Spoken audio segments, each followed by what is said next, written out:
Assalamualaikum warahmatullahi wabarakatuh. Waalaikumsalam warahmatullahi wabarakatuh. Allahu Akbar, Allahu Akbar, Allahu Akbar, Allahu Akbar, Allahu Akbar, Allahu Akbar, Allahu Akbar, Allahu Akbar, Allahu Akbar, Allahu Akbar kabira, walhamdulillahi katsira, wa subhanallahi bukratan wa asila.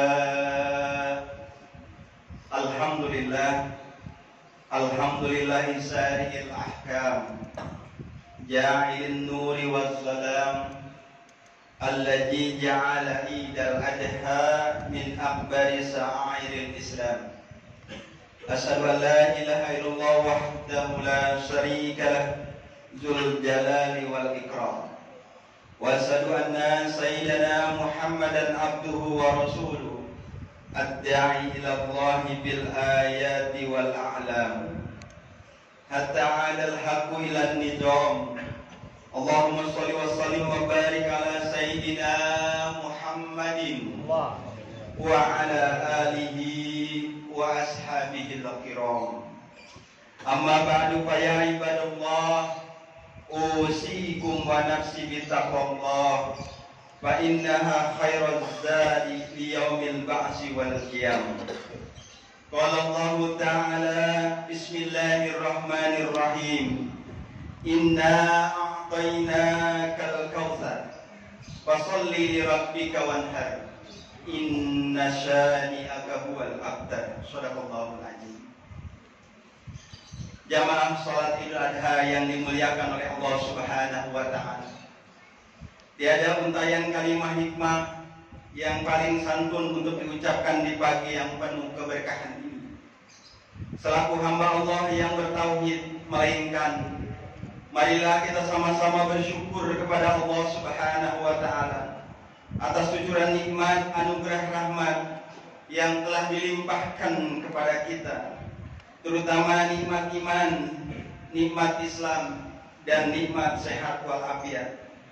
Sehingga dengan beragam nikmat tersebut kita masih diberikan kemampuan oleh Allah Subhanahu wa taala untuk melangkahkan kaki kita, mengayunkan tangan kita, duduk bersimpu penuh hikmah di tempat yang mulia ini untuk melaksanakan aktivitas yang mulia pula, yaitu sholat Idul Adha berjamaah, di mana sebelumnya saudara-saudara kita telah melaksanakan wukuf di padang Arafah sebagai puncak pelaksanaan ibadah haji dengan memperbanyak doa istighfar dan melantunkan kalimat talbiyah yang dapat menggetarkan hati manusia dan membangunkan bulu roma bagi siapa saja yang mengucapkannya dan mendengarkannya.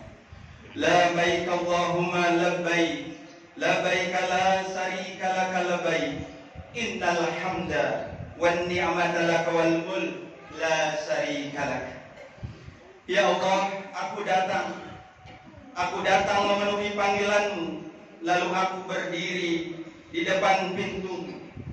Aku singgah di sisimu, aku pegang erat kitabmu, aku junjung tinggi aturanmu, maka selamatkanlah aku dari ajabmu.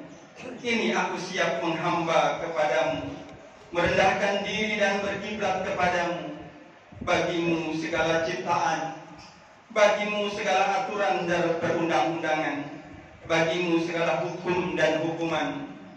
Tiada ada sekutu bagimu, tidak ada peduli berpisah dengan anak dan istriku, meninggalkan profesi dan pekerjaan, membuang segala atribut dan jabatan, karena tujuannya hanyalah wajahmu dan kehadiranmu, bukan dunia yang fana dan bukan nafsu dan serakah. Maka amankanlah kami dari ajabmu. Allahu Akbar, Allahu Akbar, Allahu Akbar, walillahil hamd. Kebahagiaan telah menghiasi wajah mereka dan sejuta harapan telah tertanam dalam lubuk hati mereka. Kita pun di sini ikut larut bersama para jamaah haji dalam suasana yang penuh dengan kebahagiaan. Dalam rangka ikut mensyukuri rahmat yang agung dari Allah Subhanahu wa Ta'ala ini. Karena kalau kita bisa ikut mensyukuri nikmat yang ada pada jamaah haji, bukan insya Allah lagi, tapi pasti Allah akan memberikan kenikmatan yang sama kepada kita, yaitu kita diberikan kesempatan untuk berhaji. Haji ibarat penyakit menular, ibadah haji lebih menular dari penyakit menular. Dengan catatan, jika kita bisa ikut larut dalam kebahagiaan ini, la in sakatum la ajidannakum. Oleh karena itu, sebagai bukti bahwa kita juga turut bersyukur dan berbahagia, maka kemarin kita disunahkan untuk melaksanakan puasa Arafah pada tanggal 9 Zulhijjah. Dalam hadis dikatakan bahwa puasa Arafah dapat menghapuskan dosa selama 2 tahun. Rasulullah Shallallahu Alaihi Wasallam bersabda, "An Qatadah radhiyallahu anhu anna Nabi Shallallahu Alaihi Wasallam su'ila an shoma Arafah faqala tukabbiru sannadal madiyah wal afiyah wal baqiyah." Dari Qatadah radhiyallahu anhu bahwasanya Nabi pernah ditanya tentang puasa Arafah ini, maka Nabi menjawab, puasa itu adalah untuk menutupi atau untuk menghapus dosa setahun yang lalu dan dosa setahun yang akan datang. Maka bersyukur bagi jamaah yang kemarin mampu melaksanakan ibadah puasa sunnah Arafah. Pahalanya tidak main-main. Hadis ini sahih diriwayatkan oleh Muslim. Karena 1 hari puasa itu dapat menghapuskan dosa-dosa kita selama 2 tahun.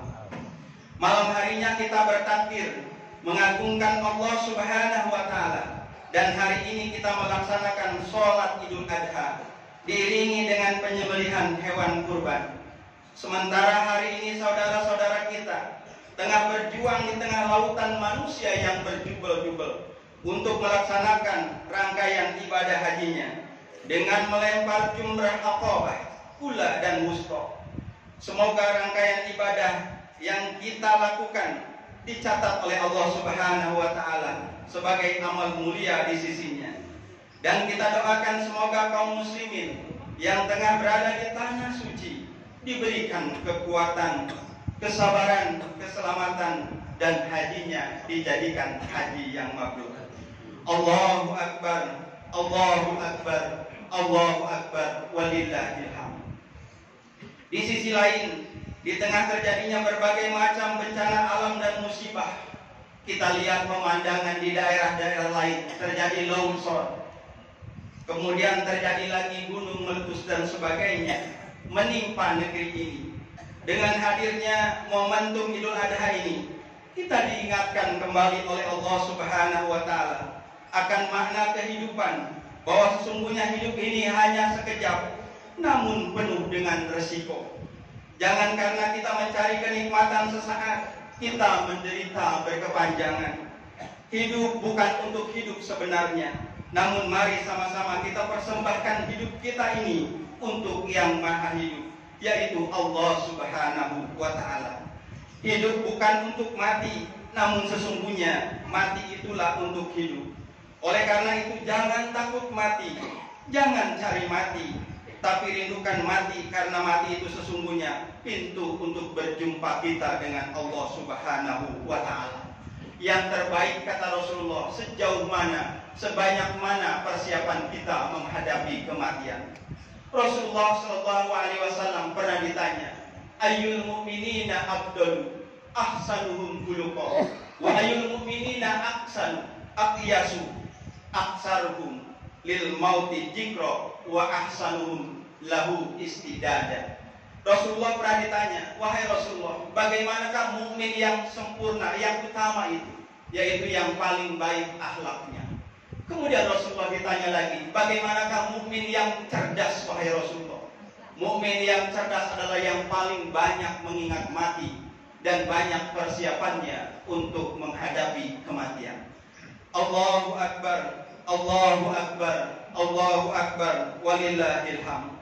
Pada momen Idul Adha ini juga kita diingatkan pada perjuangan dan pengorbanan Nabiullah Ibrahim yang tidak ditemukan bandingannya dalam sejarah kehidupan manusia sepanjang kita ini. Berbagai macam ujian dan cobaan yang Allah berikan, sehingga Allah abadikan kisahnya lengkap di dalam Al-Quran. Lihatlah perjuangan keluarga Nabiullah Ibrahim yang berhasil dengan gemilang menghadapi ujian dari Allah dengan berjuang dan berkorban untuk membuktikan keimanan dan kecintaannya kepada Allah Subhanahu wa Ta'ala melebihi segalanya. Maka pantas jika Nabi Ibrahim dijuluki Khalilullah, yaitu manusia kekasih Allah, dan ajarannya dijuluki dengan sebutan Al-Hanif, yaitu ajaran yang benar-benar lurus dan bersih kepada Allah Subhanahu wa Ta'ala. Istri pertama beliau, Siti Sarah, yang belum juga punya anak ketika itu, dan ia sadar bahwa kebahagiaan suaminya adalah tatkala hadirnya seorang anak, maka ia memilihkan wanita lain, yaitu Siti Hajar, untuk dinikahkan. Siti Hajar, ia begitu tabah dan sabar ketika ditinggalkan Ibrahim di lembah yang gersang dan tidak berpenghuni, yang bernama Bakah, yang sekarang dikenal dengan Makkah, dengan seorang bayinya yang mungil, Ismail. Ini adalah figur sosok wanita-wanita tangguh yang siap bekerja sama dengan suaminya untuk berjuang dan berkorban demi membuktikan keimanannya kepada Allah Subhanahu wa Ta'ala. Sikap ini pun yang dimiliki oleh Siti Khadijah, istri pertama Rasulullah Sallallahu Alaihi Wasallam.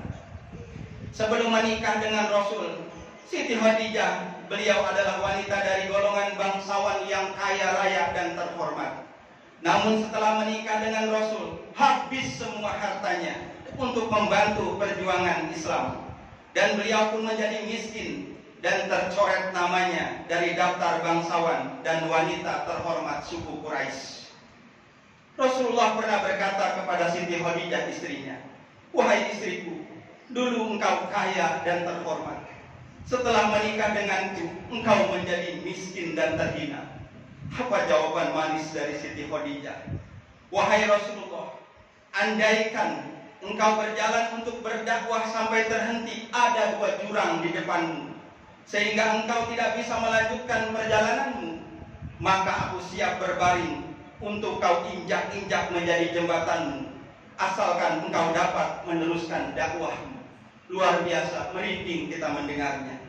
Begitu pula Ismail, seorang anak yang begitu lugu namun mampu memberikan semangat kepada ayahnya untuk bekerja sama dalam menjalankan perintah Allah Subhanahu wa Ta'ala. Lihatlah kata-katanya yang luar biasa di dalam Al-Quran. "Ya abati al ma tu'maru satajiduni insyaallahu minas sabirin." Hai ayahandaku, kerjakanlah apa yang diperintahkan kepadamu. Insya Allah kamu akan mendapatiku termasuk orang-orang yang sabar.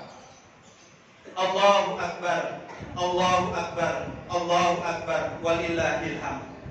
Kesolehan Ismail terbentuk karena didikan orang tuanya. Sebagai kepala rumah tangga, Nabi Ibrahim mampu mendidik anaknya menjadi anak yang baik dan sabar, serta patuh terhadap perintah orang tuanya. Inilah pelajaran lain yang dapat kita ambil dalam mendidik anak-anak kita untuk menjadi anak-anak yang soleh dan solehah. Anak adalah amanah yang harus diberikan pendidikan yang benar, terutama pendidikan agama. Bukan hanya pendidikan umum saja. Salah-salah mengurus anak dan menyia-nyiakan amanah, maka mereka dapat menjadi fitnah sekaligus musuh yang dapat menghantarkan kita ke neraka. Kenyataannya sekarang adalah banyak orang tua yang asik duduk khusyuk beribadah kepada Allah Subhanahu wa Ta'ala di masjid maupun di majelis taklim. Mereka sibuk dengan pengajian-pengajiannya, sibuk dengan pekerjaannya, sibuk dengan bisnisnya, tanpa memperhatikan pendidikan agama bagi anak-anaknya, sehingga mereka menjadi generasi amoral dan generasi preman. Naudzubillah min dzalik. Dalam sebuah hadis qudsi diceritakan bahwa ada sekumpulan anak-anak berdemonstrasi dan membuat keributan serta kegaduhan di depan gerbang neraka, sehingga mengganggu penghuni neraka lainnya. Lalu Allah Subhanahu wa taala memerintahkan malaikat Jibril untuk menginvestigasi atas kejadian tersebut. Ketika Jibril bertanya kepada anak-anak tersebut, mengapa mereka membuat keributan? Anak-anak tersebut menjawab, wahai malaikat Jibril, kami tidak mau masuk neraka tanpa orang tua kami. Karena yang menyebabkan kami ada di dalam neraka adalah orang tua kami juga. Mereka tidak pernah memerintahkan kepada kami untuk taat kepadamu, sedangkan mereka sibuk dengan ibadahnya dan urusannya sendiri. Kami tidak pernah ditegur ketika kami tidak mengerjakan sholat dan berbuat maksiat kepada Allah. Untuk itu dengan tegas kami protes tidak mau masuk neraka tanpa didampingi orang tua kami. Ketika para orang tua kami yang ahli ibadah berjalan menuju surga, mereka ditahan oleh malaikat Jibril dan ditanya hal ihwal pengaduan anak-anak mereka. Mereka pun tidak bisa mengelak, tidak bisa memungkirinya. Akhirnya diseretlah para orang tua tersebut dan disiksalah mereka beserta anak-anaknya di neraka. Na'udzubillah min dzalik. Begitu pula anak-anak yang soleh dan soleha, mereka tidak bakalan mau masuk surga jika tidak bersama orang tua mereka. Mereka akan menjadi pembela mati-matian orang tuanya di mahkamah Allah Subhanahu wa taala. Kesimpulannya, lantaran anak orang tua bisa masuk neraka, dan lantaran anak pula orang tua bisa masuk surga. Allahu Akbar, Allahu Akbar, Allahu Akbar, walillahil hamd. Dengan kepatuhan dan kecintaan keluarga Ibrahim yang luar biasa kepada Allah, akhirnya mereka dilimpahkan kesejahteraan dan mereka dimasukkan oleh Allah Subhanahu wa taala ke dalam golongan orang-orang yang beriman. Sekarang pertanyaannya tinggal kita mengaku beriman kepada Allah Subhanahu wa taala, tapi pengorbanan apa yang sudah kita lakukan untuk Allah? Apa yang sudah kita korbankan dari diri kita, dari keluarga kita untuk agama Allah? Jangankan jiwa raga kita, harta pun kita masih pelit membagi untuk Allah. Kalau mau lebih tajam lagi, kita bertanya kepada diri kita sendiri. Jangankan jiwa raga dan harta, waktu untuk beribadah kepada Allah pun seperti sayang kita lakukan. Kita baru akan menangis dan menjerit kalau kita kehilangan dunia. Kita baru akan menangis dan menjerit kalau kehilangan harta. Kita baru akan menjerit dan menangis kalau kehilangan orang-orang yang kita cintai. Tapi kita tidak pernah menangis ketika kita kehilangan akhirat, meninggalkan sholat, meninggalkan puasa, tidak pernah bersedekah, tidak pernah menyantuni anak yatim dan fakir miskin di sekitar kita. Allahu Akbar, Allahu Akbar, Allahu Akbar, walillahil hamd. Di hari raya Idul Adha ini, kita bukan hanya diperintahkan berkurban, namun dilakukan dengan menyembelih hewan kurban, tetapi juga sekaligus kita harus pula mampu menyembelih sifat-sifat yang menempel, yaitu sifat-sifat kebinatangan yang melekat pada diri kita. Manusia yang memiliki sifat bejat sering kita samakan atau diidentikan dengan sifat-sifat binatang. Rentenir misalnya, yang memakan uang riba sering disebut dengan lintah darat. Para pejabat yang memakan harta rakyat sering disebut dengan tikus-tikus kantor. Orang-orang yang munafik sering disebut dengan serigala berbulu domba. Kalau kita tanya, kemana perginya akhlak yang diusung oleh Rasulullah Shallallahu Alaihi Wasallam ke muka bumi ini? Cinta dunia yang begitu kuat jawabannya, sehingga melahirkan perubahan moral dan kerusakan akhlak adalah jawabannya. Kita melepas akhlak dan berperilaku, kita bersyariat namun tidak menghadirkan hati, sehingga ibadah yang kita lakukan setiap hari tidak membuat semakin kita santun, akhlak kita semakin baik, tidak membuat peka perasaan kita terhadap kesulitan saudara kita, tidak membuat kita semakin mencintai Allah.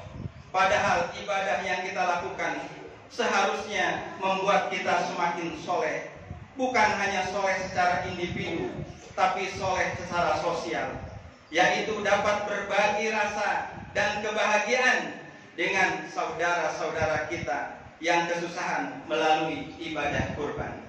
Allahu Akbar, Allahu Akbar, Allahu Akbar, walillahil hamd. Itulah sebenarnya hakikat perjuangan dan pengorbanan yang sesungguhnya kepada Allah Subhanahu wa Ta'ala.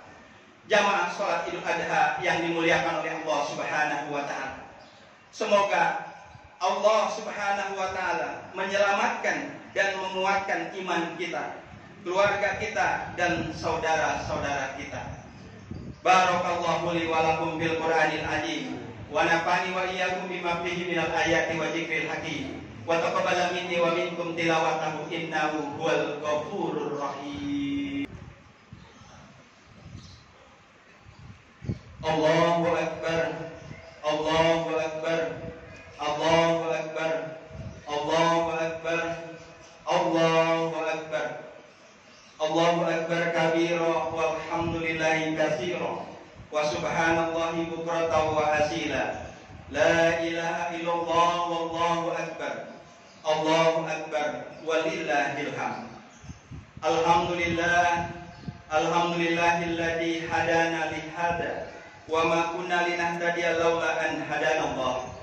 Asyhadu an la ilaha illallah wahdahu la syarika lah wa asyhadu anna Muhammadan abduhu wa rasuluh la nabiyya ba'dah.